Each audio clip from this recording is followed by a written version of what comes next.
Hello, my dear people of God, my dear sisters and brothers that are Lady of the Woods, dear family members and people of goodwill. This is my weekly address to you. Of course, we're coming again on February 8th for the week of February 8th, 2021. Today, there's a beautiful feast of a saint. There are two saints today that the church invites us to consider: Saint Jerome Emiliani and Saint Josephine Bakhita. For some reason, my heart kind of draws towards Saint Josephine Bakhita. What an amazing life. She had ended up being sold into slavery 5 times and eventually was purchased by the Italian consul in the capital of Sudan. And 2 years later, he took Josephine Bakhita to Italy to work as a nanny for his colleague. And there, Bakhita got to know the school in Venice that was run by the Canossian sisters, and she felt called to learn more about the church and was baptized Josephine Margaret. In the meantime, her owner wanted to take Josephine and his daughter back to Sudan, but Josephine decided that she wanted to stay, and she actually had to go to the Italian courts where they ruled that Josephine could stay in Italy because she was a free woman, because slavery was not recognized in Italy and had been illegal in Sudan since Josephine had been born. So Josephine remained in Italy. She entered the sisters, the Canossians, in 1893. She made her profession in 1896, was sent to northern Italy, where she dedicated her life to assisting her community and teaching others to love God.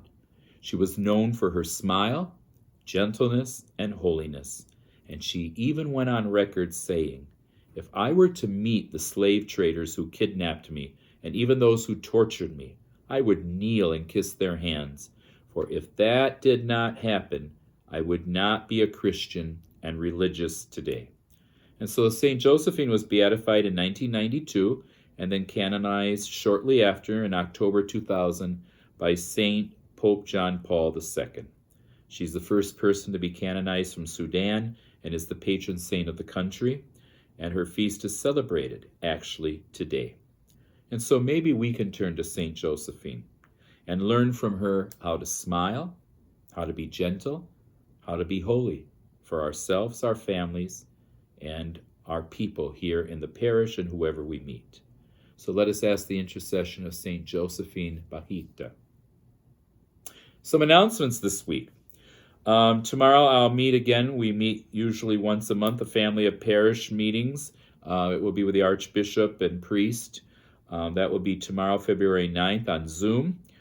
We have our monthly parish finance meeting tomorrow evening. We also, this week, celebrate a beautiful feast on Thursday, February 11th, Feast of Our Lady of Lourdes, which has also been named the World Day of the Sick.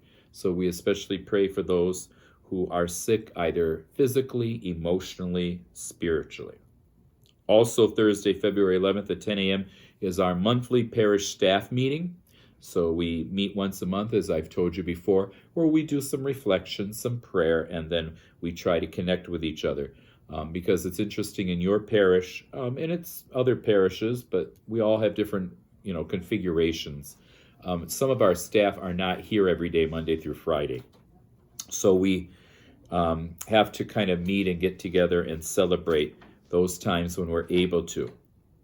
Also, don't forget, this week is actually our kind of build-up week for marriages. So that this coming weekend, the Masses on February 13th and 14th, we will remember and honor the World Day of Marriage.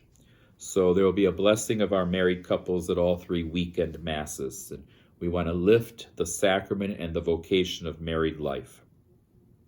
Ash Wednesday is coming up, February 17th. Masses will be at 9 a.m., 12 noon, and 6 p.m.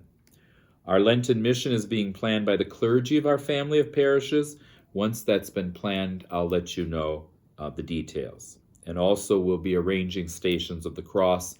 Again, because of the pandemic and everything else, we're still working on that as staff, and that'll come out after Thursday's meeting. So I think that's about it right now.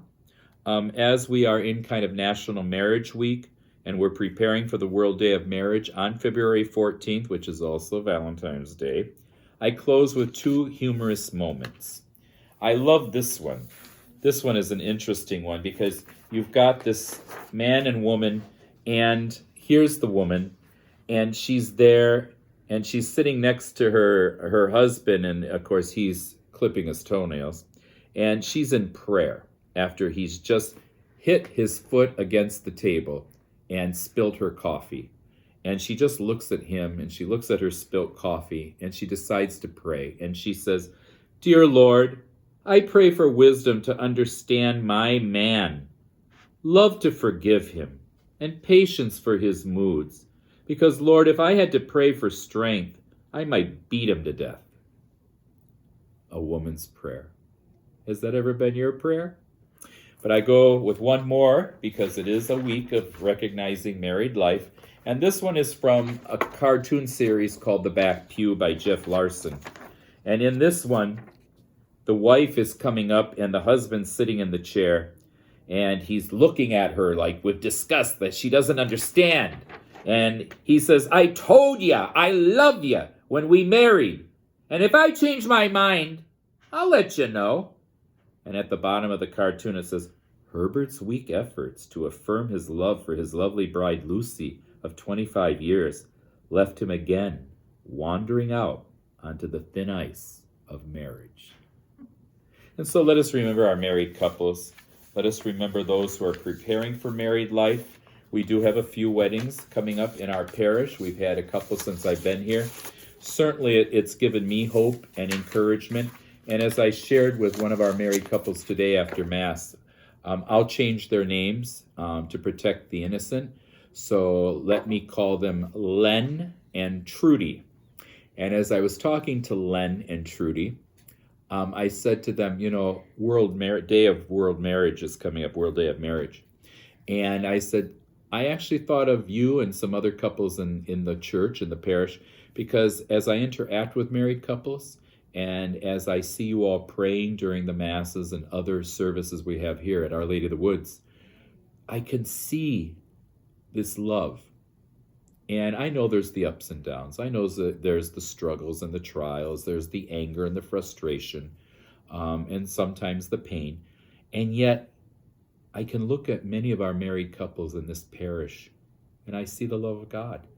And as I said to them, and I say to many of the married couples, when something connects, they might be joking, they might look at each other, they might not have to complete each other's sentences, whatever it is. And I look often and I look and I say, you know what? It does the priest heart good to see your married love for each other. So it does help me. It helps this priest heart. It does good for my heart when I see a married couple that stick with it, struggle through it, with their ups and downs, with their joys and sorrows, and especially in a whole different dynamic that I don't think most of us would have considered, whether it's in our vocation as priest or single dedicated or religious men and women or married life, that added factor of a pandemic. So God bless you all. Have a beautiful week. Let us take and celebrate the moments that the sun comes out, even though it's very cold, and still celebrate the beauty of God's presence around us. Have a very blessed day and a blessed week.